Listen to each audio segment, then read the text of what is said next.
Hello दोस्तों, आज हम अंडर ग्रेजुएट एनटीपीसी में आए हुए सवाल को देखेंगे। आइए हम देखते हैं।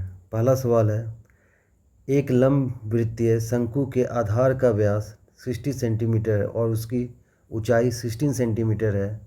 शंकु का वक्र पृष्ठीय क्षेत्रफल है। तो लंबवृत्तीय शंकु क्या होता है? इसे हम शंकु को कोण भी कहते हैं। ये इस प्रकार का होता है।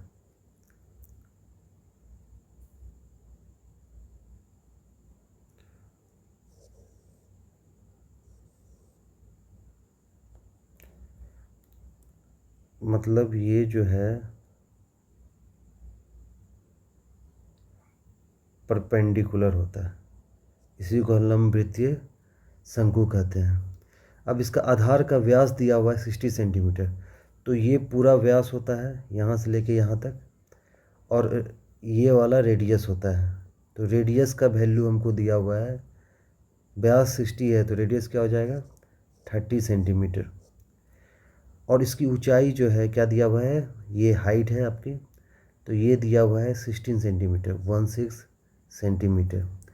तो शंकु का वक्र पृष्ठीय क्षेत्रफल निकालने बोल रहा है। शंकु का वक्र पृष्ठीय क्षेत्रफल क्या होता है, जिसे हम इंग्लिश में कर्व्ड सरफेस एरिया कहते हैं।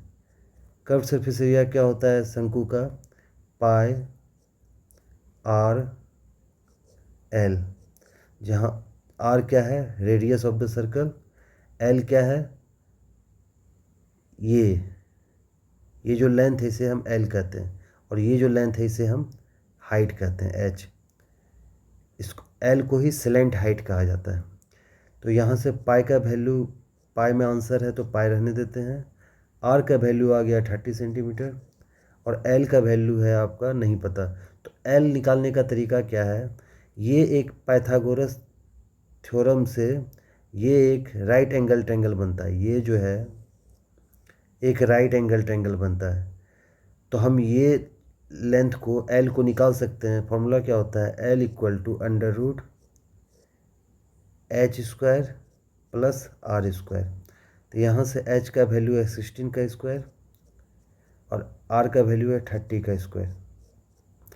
जब हम इसको सॉल्व करेंगे तो ये क्या हो जाएगा, 16 का स्क्वायर होता है 256 और 30 का स्क्वायर होता है 900। तो इसको सॉल्व करेंगे तो ये क्या हो जाएगा 5 6 9 10 1 11।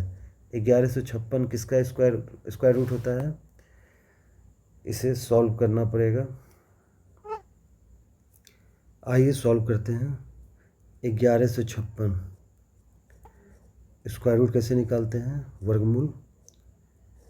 3 से 11 बार 11 कटेगा, 3 से इधर ऐड करते हैं, 3 तिहाई 9, रिमाइंडर बचा 2, यहाँ 3 लिख दिए।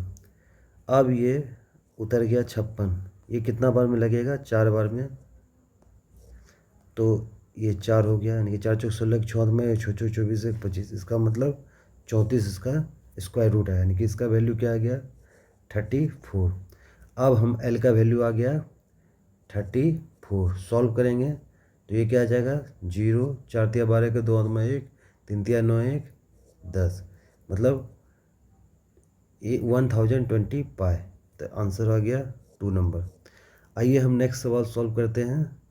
हमारा सेकंड नंबर क्वेश्चन है, एक नाव की चाल धारा के अनुकूल और प्रतिकूल दिशा में क्रमशः 14 किलोमीटर प्रति घंटा और 8 किलोमीटर प्रति घंटा है।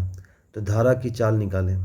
देखिए, जब भी अनुकूल दिशा का मतलब क्या होता है, धारा के अनुकूल का मतलब होता है धारा की दिशा में, और धारा का प्रतिकूल दिशा क्या होता है, धारा के अपोजिट दिशा में।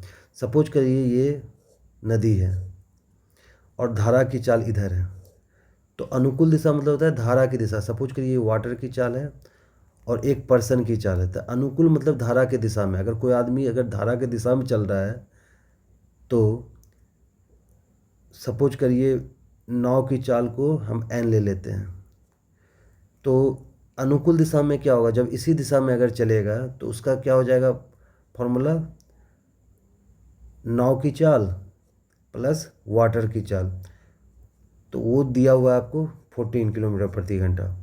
अब जब ये अपोजिट दिशा में जाएगा तो क्या हो जाएगा, नाव की चाल माइनस वाटर की चाल।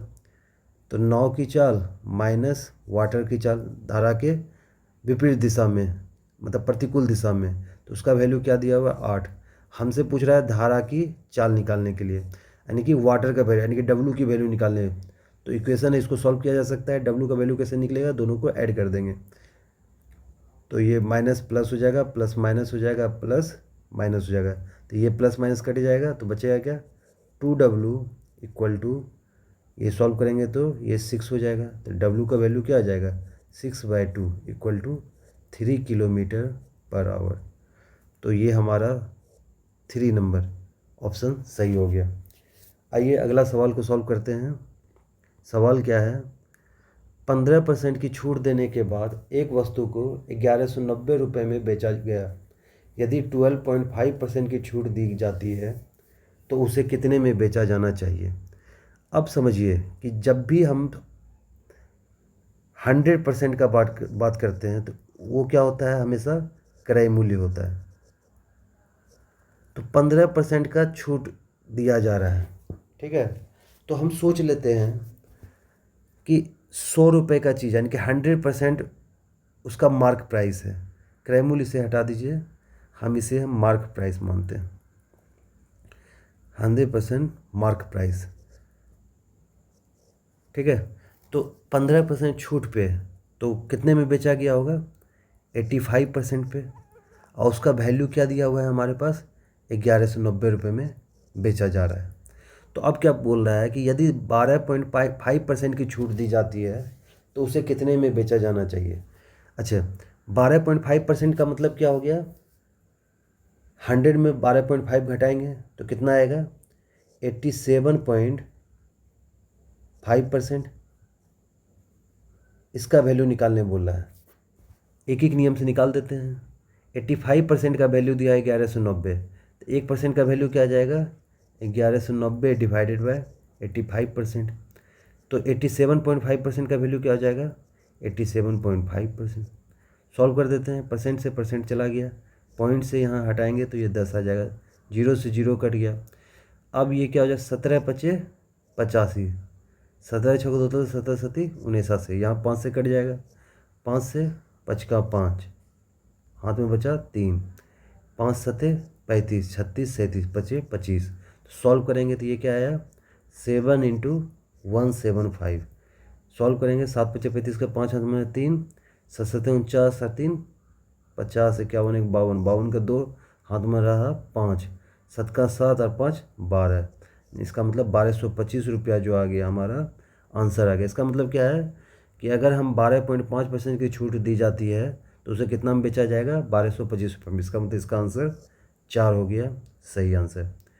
Thank you. इसी तरह अगर आप और भी वीडियो देखना चाहते हैं तो हमारे चैनल को लाइक करें, हमारे वीडियो को शेयर करें और हमारे वीडियो को दूसरे लोगों को भी दिखाएं। धन्यवाद।